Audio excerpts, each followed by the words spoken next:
My name's David Kuzma. Um, I'm the managing director, executive chef for Yale Hospitality at the School of Management.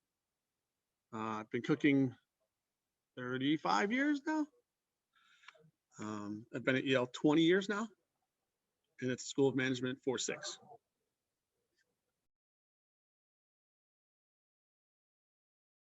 Back in 2017, I took a trip to China. It's amazing. I worked with 4 different chefs. I had a translator 3 days, and the last day I didn't have a translator, and that was by far the best day. It was a gentleman that had been to America, so he had a little English. My Chinese is very, very, very limited, but we talked chef language. So we cooked together for 8 hours that day, and we had a blast. It was really, really, really fun.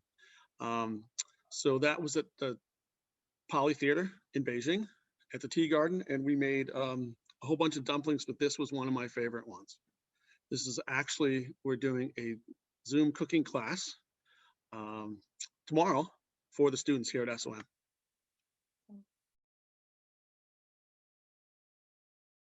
So turnip cake is very difficult. So you take daikon radish, peel it, shred it, steam it, and then you mix in rice flour, some water.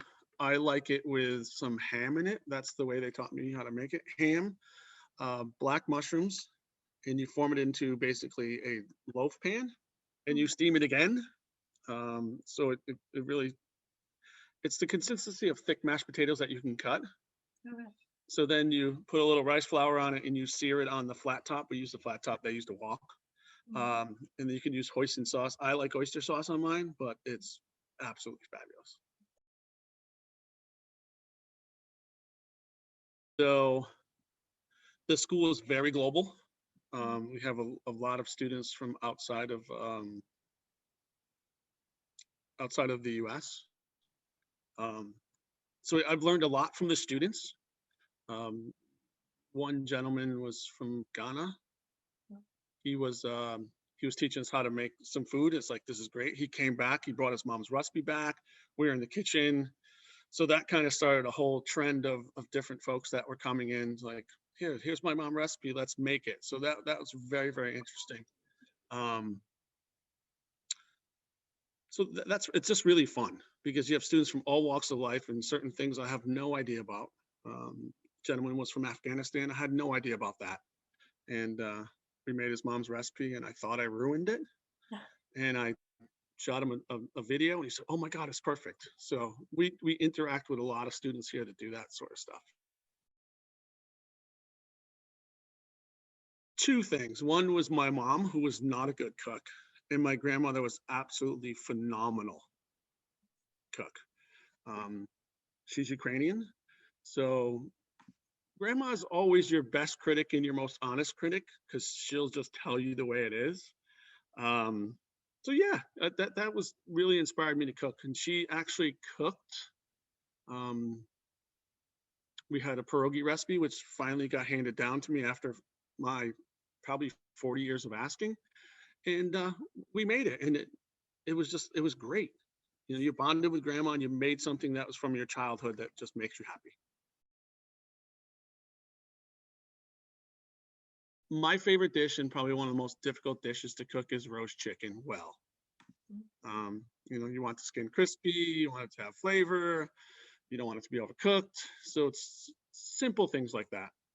If you asked me 10 years ago, it would have been 15 different things on the plate, and that kind of went away as a fad too. So yeah, basic, simple comfort food. One of the biggest problems here is finding the right ingredients. Okay. I have 6 kinds of soy sauce in my storeroom. Wow. People think, why do you need 6 kinds? They all have a different purpose. In order to get the authentic in flavors, you need to, number 1, cook authentically. Then just finding ingredients. That's the biggest problem, is just finding ingredients. Now it's a little bit more mainstream. You can find some of these things, but still, if you want to, like tomorrow, we're going to use a peanut sauce. It's got ham in it, hot chilies and peanuts. I have to go down the street and get that. So we try to be healthy by having um, most of our dishes, about 65% of our dishes are plant forward proteins, salads, tofus, edamames, that sort of stuff. So we kind of go with that route. We have a salad sandwich station. We have a wok station, which will have a vegetarian or vegetarian and a meat protein. Then we have an El Forno station, which is a pizza oven, and we only make pizza on Friday because we just literally can't keep up.